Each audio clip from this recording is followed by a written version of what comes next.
Hoje, mais um paciente, né, com mieloma múltiplo veio aqui no consultório, encaminhado pela nova hematologista dele, né? O que aconteceu? Esse paciente, ele estava sendo tratado por outro médico e esse médico não tomou o cuidado inicial, que seria encaminhar o paciente para fazer um tratamento odontológico antes de iniciar o tratamento com a quimioterapia e também com o Zometa, né? O Zometa injetável, que é, como a gente já conversou, é o que causa maior índice de osteonecrose. A hematologista, vendo que tinha acontecido isso, e como ele é um paciente que vai ter que fazer, né, uma quimioterapia quase que pro resto da vida, já que o problema dele não tem cura, né, vai ter que ser feito um controle, resolveu suspender o Zometa. Ela suspendeu o Zometa desde outubro, se eu não me engano, né, para poder fazer o tratamento do paciente, né, odontológico. A questão é que o paciente ainda está em quimioterapia. É um paciente que tomou Zometa por um bom tempo, ele tomou Zometa desde fevereiro do ano passado. É um paciente que é diabético, né, para ajudar, para facilitar e tal. E que está fazendo químio, já fez 3 ciclos de quimioterapia. Né? Claro, todos tomando imunoglobulina, ele tem uma certa resistência. Os últimos exames, o hemograma completo, até que estava com um pouquinho de anemia, mas bem tênue, né?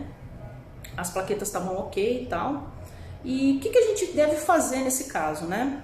No caso dele, ele tinha algumas extrações, ele tem algumas extrações para fazer e ele tem cistos apicais, né? Ele tem lesões apicais nos dentes da frente. Então, a primeira coisa que a gente tem que fazer é tentar tirar tudo quanto tem infecção que ele possa ter daqui para frente. Porque pelo que a hematologista me orientou, né, me falou, o tratamento dele vai ser mais invasivo daqui para frente. Então ele vai precisar... Muito obrigado por quem foi estar entrando aí, tá? Muito obrigado para vocês. Ele vai precisar de fazer, de ter tá com a saúde bucal em dia, né?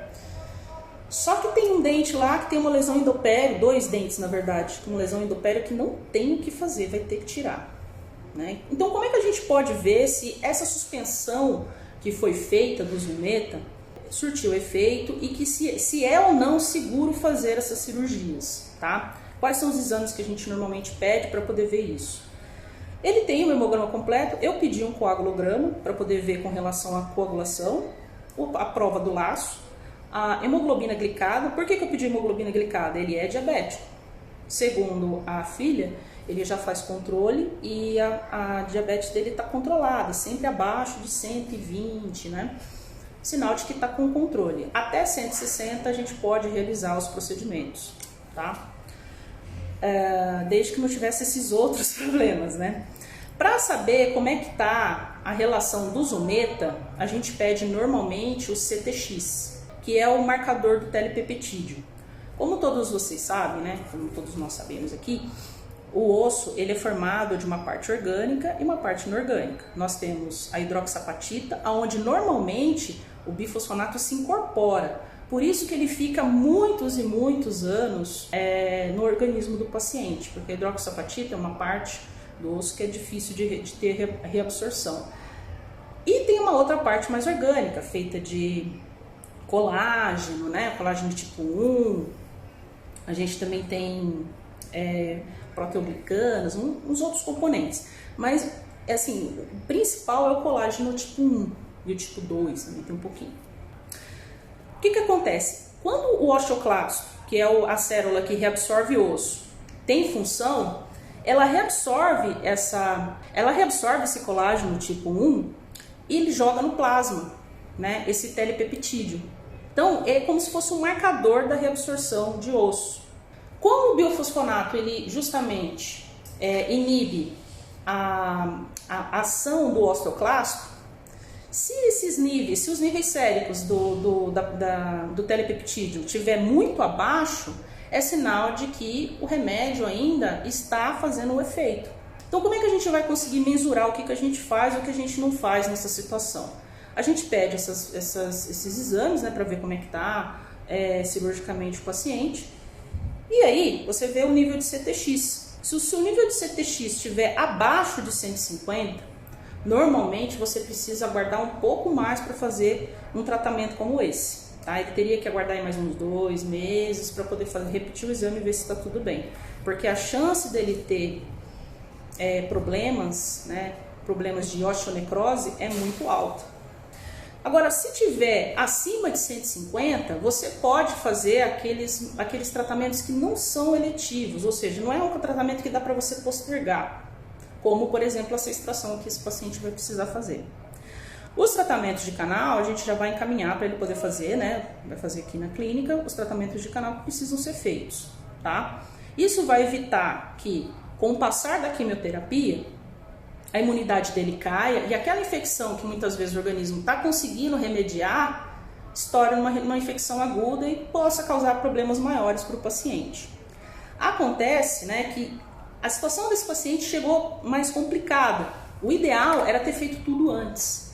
Porque dependendo da situação, tem dente, se você acha que o prognóstico vai ser duvidoso, o ideal é fazer a remoção antes, porque depois fica mais complicado, né? Mas enfim, essa é a situação desse paciente. E eu queria falar para vocês sobre esse exame CTX plasmático, porque é um exame que não é todos os laboratórios que faz, né? Mas ele dá uma boa ideia de como está a atividade do osteoclasto. Ah, Bianca, mas para cicatrizar eu não preciso da atividade do osteoclasto, só que é um índice que mostra justamente que o remédio ainda está fazendo efeito.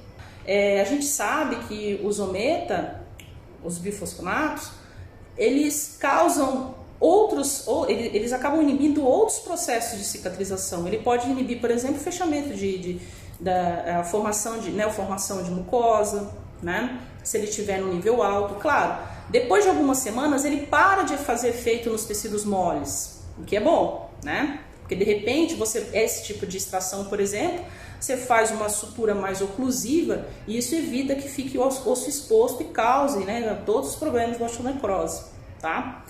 Mas, né, fica lá no osso, né? Ele fica na hidroxapatita, ele adere à hidroxapatita, então vai demorar uns 5 anos para ele sair totalmente do organismo, né? Ou então estar no nível no organismo tranquilo para que você não tenha problemas para fazer, por exemplo, implantes. Implantes é uma coisa impensável para esse paciente, né? Ele tem falta de dentes da frente, a gente vai fazer uma fixa sob fibra de vidro, porque ele não pode ter nenhuma prótese removível que causa trauma, né? E nem uma prótese sobre implante por causa da cirurgia. É uma situação em que, depois que eu fiz esse curso de prótese de fibra instantânea, me ajudou bastante, me ajudou a resolver o problema de reabilitar alguns dentes quando o paciente tem dentes de apoio ali, né, para ajudar, porque você não pode fazer prótese removível, você também não pode fazer prótese sobre implante, fica difícil você ajudar o paciente a mastigar melhor. Então, eu queria tentar para vocês sobre esse exame, né, e essa situação. Como que eu descobri isso tudo do paciente? Boa anamnese, bom exame clínico, ver os exames do paciente, conversar bastante sobre que pé está o tratamento dele. Isso leva tempo? Leva tempo, né? Leva um tempinho, né? Se não me engano, a consulta dele foi cerca de 30 minutos. Mas é importante para você saber como lidar com a situação.